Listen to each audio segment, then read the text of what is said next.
welcome judiciary aspirant in Pahuza Law Academy. My name is Gyanendra Pandey. आज आप लोगों के लिए सुप्रीम कोर्ट के एक और लेटेस्ट जजमेंट को लेकर प्रेजेंट हुआ हूं, जिस केस का नाम है Annapurna B Uppin and others versus Mal Sitappa and others. यह 5 अप्रैल 2024 का जजमेंट है। इस केस में माननीय सुप्रीम कोर्ट ने पार्टनरशिप एक्ट की धारा 26 और धारा 37, जैसा कि आप जानते हो, इन दोनों धाराओं को इंटरप्रिटेट किया और कहा कि यदि कोई भागीदार जो भागीदारी फर्म का मेंबर है उसकी मृत्यु हो जाती है तो उस मृतक भागीदार के जो उत्तराधिकारी हैं, उसकी पत्नी, उसके पति या उसके बच्चे, वह व्यक्तिगत रूप से लायबल नहीं होंगे उन ऋणों के लिए जो फर्म के प्रति, जो फर्म के ऋण हैं। और इसके साथ ही साथ सुप्रीम कोर्ट ने यह अब निर्धारित किया कि फर्म में जो मृतक का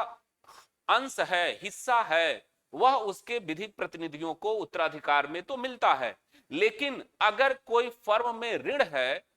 जो उस अंश से ज्यादा का है जो मृतक धारण करता था भागीदारी फर्म में, वह ऋण जो अंश से अधिक है उसको वह विधिक प्रतिनिधि अपने व्यक्तिगत रूप से अपनी संपदा से उस ऋण का भुगतान करने के लिए बाध्य नहीं है। धारा 37 पार्टनरशिप की कहती है कि यदि कोई भागीदार जो भागीदारी फर्म में सदस्य है और उसकी मृत्यु हो जाती है और उसकी संपदा भागीदारी फर्म के द्वारा पृथक नहीं की गई और उसकी संपदा से को उसमें इंक्लूड करते हुए भागीदारी फर्म कार्य कर रही है, तो उस दशा में मृतक भागीदार के विधिक प्रतिनिधि उसके मरने के बावजूद भी उस फर्म के से जो लाभ हो रहा है और उतने अंश तक जो मृतक अगर जीवित रहता तो वह लाभ पाता, तो वह उसके विधिक प्रतिनिधियों को वह लाभ मिलते रहेंगे। लेकिन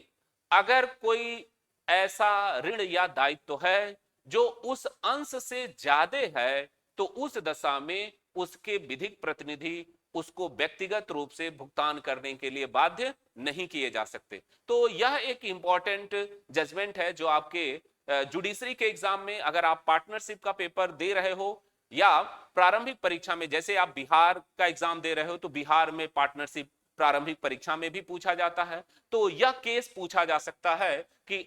Arunima we Uppin and others का केस किससे संबंधित है। इसी इंफॉर्मेशन को देने के लिए मैं प्रेजेंट हुआ था। धन्यवाद।